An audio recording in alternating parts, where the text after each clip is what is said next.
రాజు గారు, గతంలో ఉన్నటువంటి భూస్వామ్య వ్యవస్థ, భూస్వామ్య విధానం లేదు, పటేల్ పట్వారి వ్యవస్థలు లేవు. సో 1960s ఉన్నటువంటి నక్సల్బరీ ఉద్యమం లాంటి పరిస్థితులు ఈ మారుతున్న కాలం ప్రకారం మీరు ఇందాక అన్నట్టు టెక్నాలజీ మారుతుంది, కొరియర్ వ్యవస్థ ఆగిపోయింది. మోర్ ఓవర్ చాలా సంవత్సరాల నుంచి ఇప్పటికీ రిక్రూట్మెంట్లు కూడా ఆగిపోయినాయి. సో ఉన్న వాళ్ళంతా లొంగిపోయినటువంటి కీలకమైనటువంటి నాయకుల, లేదంటే ఎన్కౌంటర్లో చనిపోతున్నటువంటి నాయకులంతా కూడా ఇక అనారోగ్య పరిస్థితుల్లో ఉండి ముసలి వయస్సుకు వచ్చి వయసు మీద పడిపోతున్నారు. అనారోగ్యాల్లో ఉన్నటువంటి పరిస్థితి మనం చూస్తున్నాం. దేవ్జీని కానీ, లేదంటే ఆశ్రన్నను కానీ, మల్లోజులు కానీ, వీళ్ళందరినీ మనం చూస్తూనే ఉన్నాం. సో ఇక ఏమీ లేదు. అయితే వీళ్ళు ఒక మార్గం అంటున్నారు, మేము ఒక కుల వర్గానికో, లేదంటే ఒక సామాజిక వర్గానికో, ఆర్ఎల్స్ లేదంటే ఒక పార్టీల వర్గానికో లా కాకుండా మాకంటూ ఒక సపరేట్ పంతాను ఎంచుకుంటాం, ఆ పంతాతోనే ప్రజల్లోకి వెళ్తాం, ఒక వర్గానికైతే మేము పరిమితం కాము అని అంటున్నారు.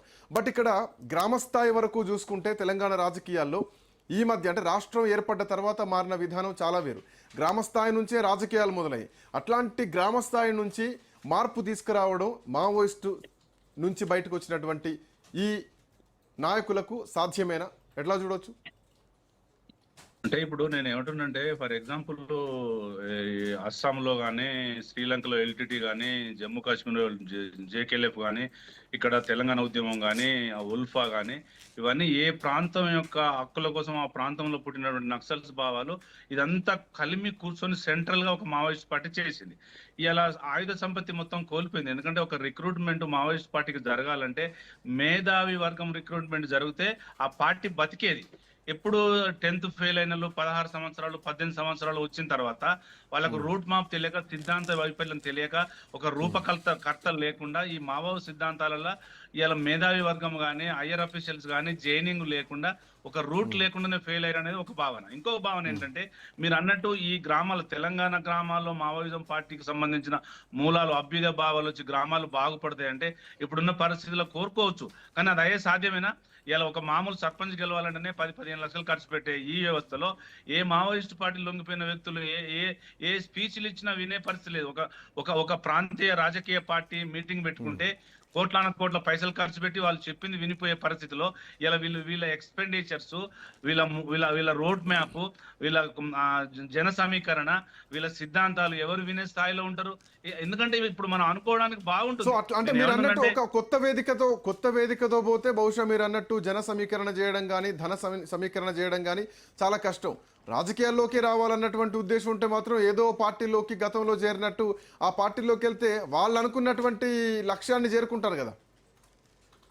ఇప్పుడు లక్ష్యాన్ని చేరుకోవడం కోసం ఒక రూట్ మ్యాప్ కావాలి. రూట్ మ్యాప్ కావాలంటే మూలాలు కావాలంటే పేద ప్రజలకు మీరు ఇస్తున్నటువంటి స్పెషాలిటీస్ ఏంటి?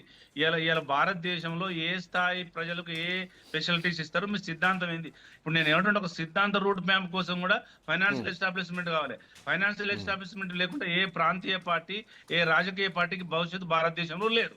ఒకవేళ మీరు ఒక మామూలుగా సాయుధ పోరాటాన్ని ఎంచుకోకుండా, తుపాకీ గొట్టం ద్వారా రాకుండా మామూలుగా బ్యాలెట్ ద్వారా వస్తుందంటే అది మనం కూడా స్వాగతిద్దాం. కానీ మనం చెప్పే స్పీచ్లు, మనం ప్రజల్ని మేల్కొల్పే సిద్ధాంతాలు, మనం చేసే బుక్లెట్లు, మనం చేసే ప్రచురణలు, మనం చేసే వ్యాసాలు, మనం చేసే జర్నలిజాలు, మనం చేసే టీవీ చర్చలు ఏ స్థాయికి ఎన్ని సంవత్సరాలు పట్టొచ్చు అనేది కూడా మనం ఆలోచన చేయాలి. ఎందుకంటే ఇప్పటికి ఇప్పుడు మావోయిస్టు పార్టీ వివిధ శాఖల్లో, వివిధ రాష్ట్రాల్లో రాష్ట్ర కమిటీలు, రైతు కూలి సంఘాలు, Singareni collieries, radical youth league, మన ప్రోగ్రెసివ్ యూత్ లీగులు, స్టూడెంట్ ఆర్గనైజేషన్లు, డెమోక్రటిక్ టీచర్స్ ఫెడరేషన్లు, మేధావి వర్గాలు, సిఎల్పిలు, అడ్వకేట్లు, దాదాపు 16-20 సంస్థలను ఆ రోజు మావోయిస్టు పార్టీ పెంచి పోషించి వర్గాలుగా విభజించి వ్యాసాలు, పేపర్లు, ప్రెస్సులు, మానవ హక్కుల సంబంధాలు, పౌర హక్కుల సంబంధాలతో చేస్తేనే ఈరోజు చేయలేకపోయిందంటే వాళ్ళు మళ్ళీ వచ్చి కొత్తగా కుంపటేసుకొని మళ్ళీ